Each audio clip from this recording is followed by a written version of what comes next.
ओ सजनी रे कैसे कटे दिन रात। काय मला अभ्यास करत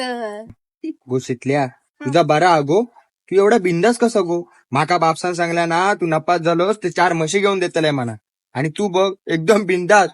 गो शिकल्या तू अभ्यास कित्याक नाही करीत फॅड झालं काय पास झालाय तर परत 13वी 14वी 15वी आणि मग नोकरीवाला नवर मरोता हा मग चांगला हा ना काय चांगला नोकरी 12 तास आणि पगार 25,000 मग मुंबई पुण्यासारख्या शहरात हवा जावा ते भाड्यान फ्लॅट घ्यावा आणि अर्धो पगार त्याच्यात घाला स्वतःचं घर व्हाया म्हणून कर्ज काढा आणि पुढची 15-20 वर्ष त्या कर्जाची परतफेड करा म्हणजे काटकसरीन संसार करा सणांका सुट्टी ना मे महिन्यात आणि सगळ्यात भेसळ म्हणजे आजारांका आमंत्रण अरे या सेंद्रियाच्या नावाखाली 3-4 पटीन माय झयांका खाण्यात पैसे घाला एवढा सगळा करून शेवटी नोकरी करणार नोकर असणार आहे बघ बाबा हिशोब लाव मग समजत तुका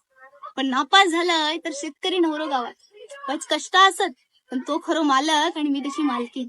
4 पैसे कमी कमवू पण कसलो टॅक्स नाही आणि सगळे सण मजेत सगळं नैसर्गिक अरे सेंद्रिय पिकवणार आणि सेंद्रियच खाणार म्हणजे आजाराचं टेन्शन नाही आणि 24 तास नवरो सोबत राहतलो आणि काय होय आयुष्यात हा मरान दे मी पण नापासच होत आहे सहज पाऊस वाढ बघता घरात बसा. गो शिकल्या लगीन कशी माझ्याशी चालत तुझे 4 म्हशींचा दूध मी काढीन